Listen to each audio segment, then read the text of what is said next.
આજે આ TRP game ઝોનમાં એક તો રાજકોટમાં હીટવેવ ચાલી રહ્યો છે અને ટીઆરપી ગેમ ઝોનમાં આગ લાગી છે અને અત્યારે ફાયર બ્રિગેડની 8 જેટલી રેસ્ક્યુની ટીમ આવી ગઈ છે અને અત્યારે બચાવની કામગીરી પૂરજોશથી ચાલી રહી છે.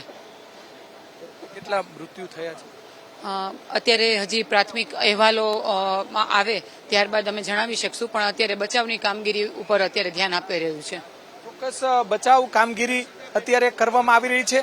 જે અતુલ રાજાણી સાથે પણ આપણે વાત કરીશું. શહેર કોંગ્રેસના પ્રમુખ છે. અતુલભાઈ, શું આખી હકીકત છે અને શું કહેવા માંગશો? ખરેખર તો પહેલા દિલગીરી વ્યક્ત કરું છું. જે બનાવ બન્યો છે એ દુઃખની બાબત છે, પણ ખાસ કરીને ફાયર સેફટીના જે નિયમ છે એ તદંતરે નિષ્ફળ ગયા છે.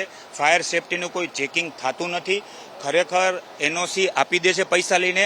ખરેખર આમાં મોટો ભ્રષ્ટાચાર છે. ખરેખર આ તંત્ર સામે કડકમાં કડક પગલાં લેવા જોઈએ. જે તે અધિકારી આની સામે સસ્પેન્ડ થવા જોઈએ, કોંગ્રેસ પક્ષની માગણી છે. અતુલભાઈ, જે અત્યાર સુધીમાં 4 લોકોના મૃત્યુના પણ આંકડો પણ વધી શકે છે.